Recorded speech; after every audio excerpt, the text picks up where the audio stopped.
Hello everyone. If you like what I'm doing here, please consider subscribing, liking, and commenting. It would really help the channel out quite a bit. Thank you very much. Frontier Fighters.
Frontier Fighters, deathless deeds of those valiant, fearless sons of courage who contributed history-making epochs to the story of the West.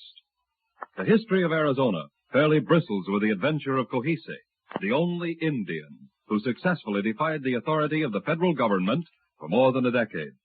His was a reign of terror that extended from 1860 to 1872. So terrorized were his victims that their word-of-mouth descriptions of his renegade exploits practically stopped emigration into Arizona. The pioneers in Arizona sent a petition to President Ulysses S. Grant. At the White House in Washington, D.C., President Grant speaks to Major General O.O. Howard. General Howard, there is only one man in the whole United States who is defying the authority of the federal government. That renegade Cochise in Arizona. Yes. The only solution to the problem is to get the Apaches onto a reservation. And that won't be easy. They're proud, suspicious, deadly. They're more than a tribe. They look upon themselves as a nation. And Cochise, an uncrowned king. He's a scourge, Mr. President. Well, General, I leave it all in your hands. The only command I have to give you is that Cochise must be captured and banished, or made to recognize the law. I give you full and unreserved authority. I don't know how long it will take, sir. How much time or money? That is up to you to determine. However, I don't expect you to return until Arizona is safe for future generations of American immigrants. I won't fail you, sir. In this packet are letters of introduction to old desert settlers, men who know the country.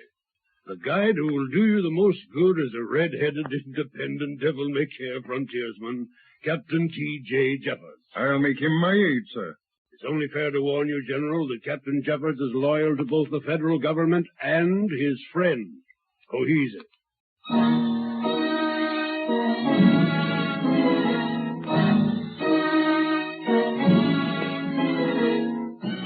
General, I suppose like everybody else who first puts foot in Arizona, you're wondering why I'm the friend of that pesky redskin. I think, Captain Jeffords, if you're to be my aide, it is my right to know. Of course, there's no hurry. Can't hurry nothing in this country, not if you count the Cochise business as a standard of time. Everybody's been trying to get him out of this part of the country for nigh under 12 years. And you failed too? I don't say that I failed, because I never really tried. Captain, do you realize what you're saying? On lesser evidence, men have been court-martialed and condemned to death. General, it's a peculiar situation out here. Cochise isn't just a man and a killer. He's sort of an uncrowned king, a grateful and ungrateful sort of cuss. Picked off some of my best men up here, but on 3 different occasions he saved my life. Captain Jeffords, let's be done with sentiment. I'm afraid your time in Arizona has made your blood a little sluggish. The President demands action. I demand action. If you're Cochise's friend, you know where he is. Looks like somebody's in a big hurry to get to this outpost. Aren't there some riderless horses in with those cowhands? Redskins just happened to get. He's a murderer! Where's ain't President? It's Cochise. Cochise's men? Yes. We tried to get through the Apache Pass to take our cattle to the grazing lands. How many cowhands did you lose? 2. I tell you, Jeffords, if we can't pasture our horses, we've got to get out of Arizona. Cochise thinks everything over that pass is his land for his cattle. All this land belongs to the federal government, held in trust for law-abiding citizens of Arizona. Sorry, Bill. I'll go back with you and help bring in the dead. All right, Captain Jeffords. Now, sir, will you take me to that red devil Cochise? I'll take you to where he might be hanging out. Guess you'll find him willing to make big talk. I don't want to treat with an Apache by making big talk, but at the point of a gun. Oh, why not accept my plan, General? After all, the man's my friend. I made a vow I'd blast this Cochise out of this territory. Think the federal government's going to give you all those troops, General? Ain't you heard the old saying about fire being used to fight fire, poison for poison? It's just like the old story of like wanting to meet like.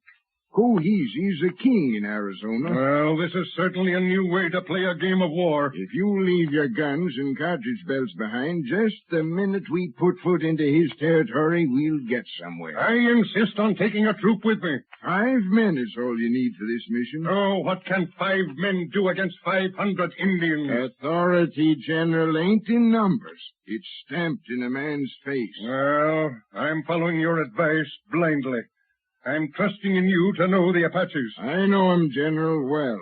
All right. We'll start in the morning. But you don't think this redskin's going to keep his promise, do you? To scourge Arizona, this foe of colonization and civilization, strange as it may be, is a man of his word. Besides, I'm a blood brother of Cochise's now. I got a name with them Apaches. It's Red Whiskers.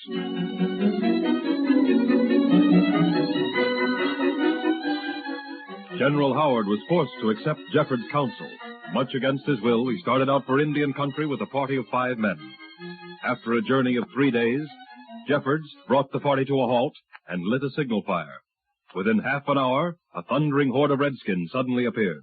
To General Howard, it looked like they were coming out of nowhere at full speed for the white men. There they come for us. Battle formation, men. Drop your guns, I'm men. giving orders here. Men, attention. Get your horses to battle formation. Sell your lives dearly. General Howard, these Apaches are coming answer to my signal Yes, fire. to annihilate us.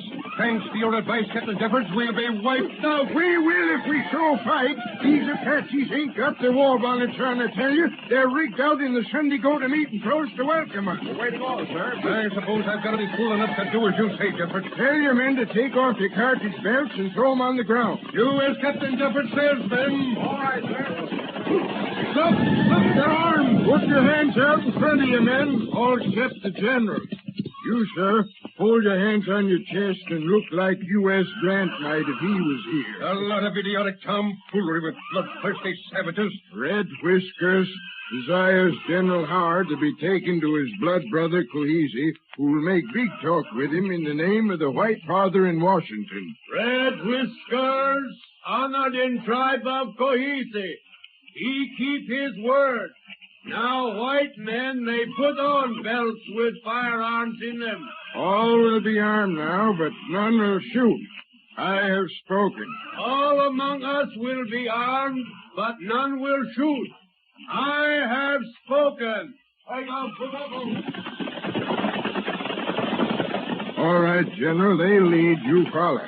And it won't be very long before you'll be standing face to face with Cochise. The uncrowned king of Arizona.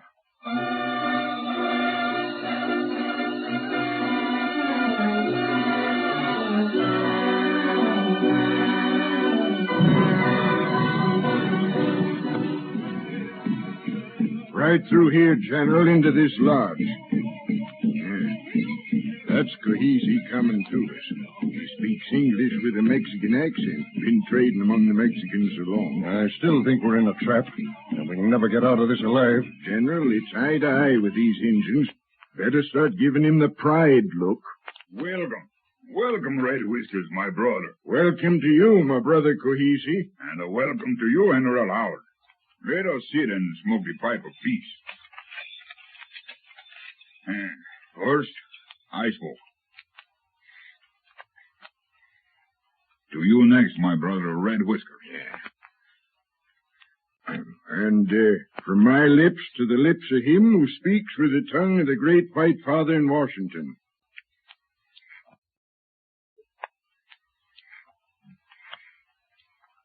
The great White Father, General Grant, has sent me to make peace between you and the white people. Peace is very dear to my heart and the heart of my people. It is the desire of the White Father that all his children of the many tribes move on to reservations. For the Apache, he wishes to establish a reservation on the Rio Grande. I have been there and I know the land well, but it would break up my tribe to move. Why not give me Apache pass?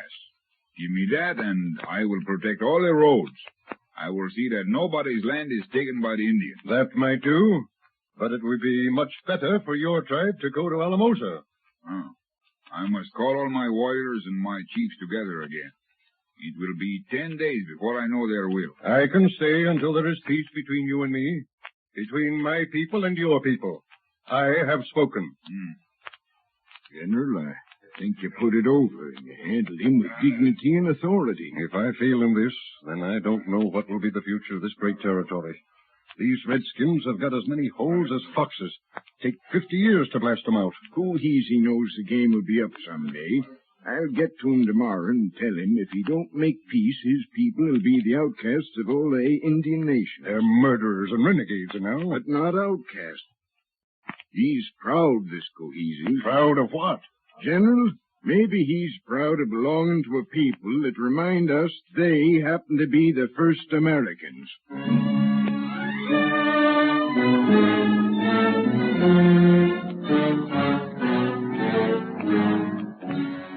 10 fateful days finally passed, and Howard once more stood in the presence of Cochise. General Howard, I have come to talk peace with you. It is well. But there is one condition. The great White Father can make no conditions with his children. They must obey him. Cochise makes a condition. It is that my brother Red Whisker shall be Indian agent. My brother, I don't wish to be Indian agent. I have my own work. Then there is no peace. Captain Jeffords, as your senior officer, I must insist that you take the post. I command you. From you, the Indians will receive just treatment. Do you become Indian agent, my brother? I'm bent on this territory having a future, too. Suppose it won't unless there's peace. Don't like the idea of so much work, but I'll take it. Good. I give you my honor on these words. Hereafter, the white man and the Indian are to drink of the same water, eat of the same bread, and be at peace forever.